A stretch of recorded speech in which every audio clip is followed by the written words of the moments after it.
네, 자유의 바나다 어느덧 3회차에 접어들었습니다. 오늘 나눠볼 이야기는 길빵의 자유입니다. 길거리를 돌아다니다 보면 걸어다니면서 담배를 피는 이른바 길빵을 종종 보게 되죠. 길빵을 보면 눈살이 찌푸려지기도 하거니와 담배를 끄라는 말에 도리어 담배를 피울 자유, 담배를 피울 권리를 이야기하는 사람도 적지 않게 보입니다. 그렇다면 이렇게 두 개의 자유가 충돌할 때 과연 어떤 자유가 먼저 선행될 수 있을까요? 우선 헌재가 내린 판결을 먼저 살펴볼까요?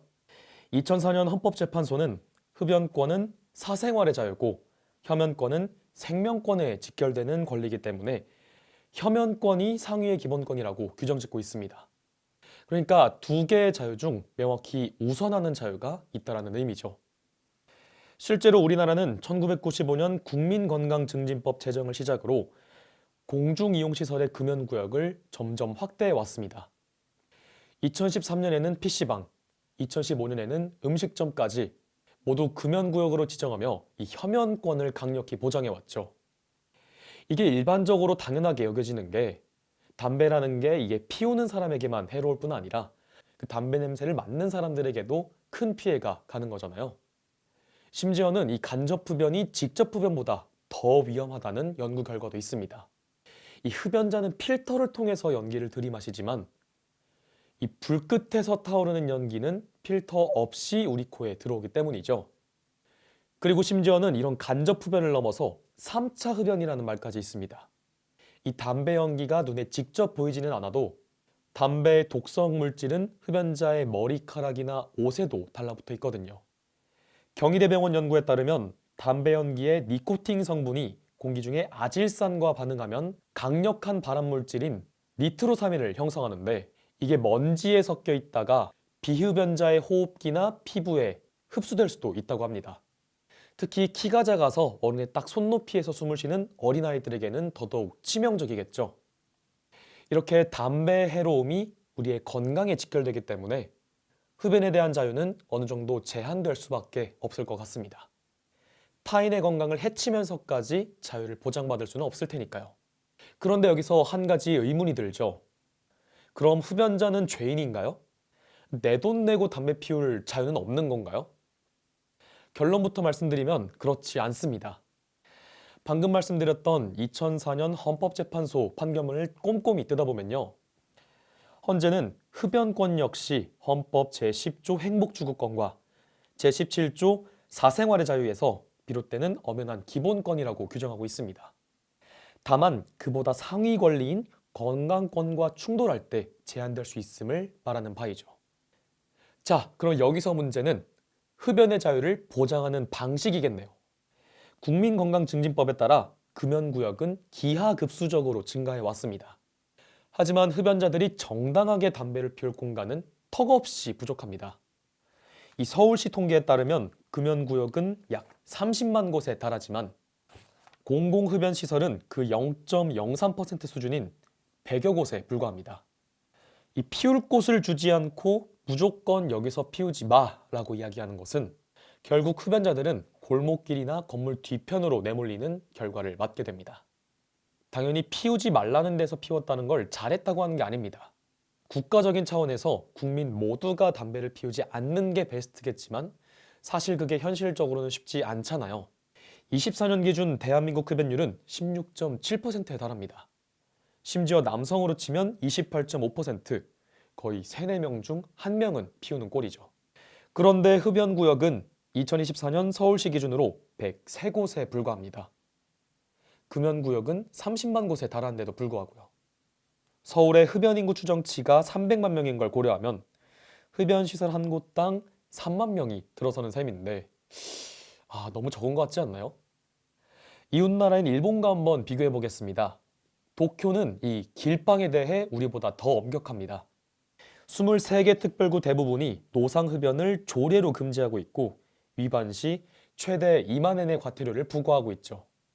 하지만 결정적인 차이는 대안에 있습니다. 도쿄는 흡연을 금지하는 만큼 장소를 확실히 제공합니다. 예를 들어 도쿄의 지오다구 한 곳에만 지정 흡연소가 50여 곳이 넘습니다. 서울 전체 노상부스 개수가 99개인데 도쿄의 구 하나가 그 절반 이상을 감당하고 있는 겁니다. 역 주변, 공원 구석, 심지어 편의점이나 백화점 내부에도 환기시설이 완비된 폐쇄형 흡연실이 촘촘하게 배치되어 있죠. 우리도 이러한 철저한 금지에는 분명한 대안과 대책이 따라와야 하는 게 아닐까요? 누군가는 이런 이야기에 눈살을 찌푸리면서 담배 안 피우면 되잖아 라고 이야기할 수도 있습니다. 사실 그 말도 맞아요. 건강을 위해서 서로 담배 안 피우면 그게 제일 좋잖아요. 저도 흡연을 하지 않는 터라 그 말에 공감이 되기도 합니다. 그리고 사실 피울 데가 없어서 길거리에서 피웠다 이런 말을 좋게 봐줄 수는 또 없는 노릇이에요. 그런데 이러한 시선이 때로는 문제의 본질을 해칠 수도 있다는 것을 짚어보고 싶습니다. 국가와 지자체가 금연구역만 늘려놓고 흡연자들을 소위 빌런으로 내모는 것은 정작 국가와 지자체가 해결해야 할 분리의 책임은 슬쩍 빼게 되는 거죠. 단순히 흡연 금지 스티커, 팻말 하나 붙이는 거는 그리 큰 돈 들지 않습니다. 하지만 흡연 부스를 설치하고 필터를 관리하는 건 돈도 들고 관리도 어렵죠. 결국 행정이 손을 놓고 있는 동안 그 피해는 길거리에서 담배 연기를 들이마시는 비흡연자들과 숨어서 피우다 욕을 먹는 흡연자 사이에 사회적 갈등으로 고스란히 전가되고 있는 셈입니다. 그리고 여기서 우리는 굉장히 민감하지만 또 중요한 이야기를 해봐야 합니다. 바로 돈 문제인데요. 우리가 담배 한 갑을 살 때 내는 세금과 부담금이 74%라는 사실 알고 계셨나요? 4,500원짜리 담배 한 갑에 약 3,300원이 세금입니다. 2023년 기준 담배 부담금으로 거친 국민건강증진기금만 해도 수조 원에 달하죠. 이 기금의 목적은 명확합니다. 국민의 건강을 증진하는 것. 그렇다면 이 돈이 비흡연자를 보호하기 위한 완벽한 분리형 흡연시설을 확충하는 데 얼마나 기여했을까요? 안타깝게도 대부분은 금연 캠페인이나 일반 보건사업에 쓰인 것 같습니다. 흡연자와 비흡연자를 물리적으로 격리하는 인프라 구축에는 인색하기 짝이 없었습니다. 정부는 담배를 팔아 막대한 수익을 올림에도 그 담배로 인해 발생하는 사회적 갈등을 해결하는 데는 소극적인 모습을 보이고 있습니다. 나쁜 짓을 하는 사람에게 왜 세금을 써야 하나? 이러한 비흡연자들의 도덕적 감정을 방패 삼아서 정작 해결해야 할 행정적 의무를 저버리고 있는 건 아닐까요? 길빵하는 개인들을 향한 분노가 정당할지언정 그 분노의 화살이 시스템의 부재를 향하지 않는다면 이 문제는 영원히 제자리 걸음일 수밖에 없습니다. 흡연자를 길거리로 내모는 구조를 그대로 둔 채 에티켓을 지켜라 라고만 말을 하는 것은 어쩌면 국가가 방관자 역할을 자처하는 것과도 다를 바가 없습니다. 그리고 사실 오늘은 길빵 이야기로 시작했지만 요즘 사회의 성별 갈등, 세대 갈등, 이러한 다른 갈등들과도 크게 다를 바가 없습니다. 해결에 책임이 있는 시스템은 쏙 빠진 채 개인과 개인이 서로 증오하게 만든다는 겁니다.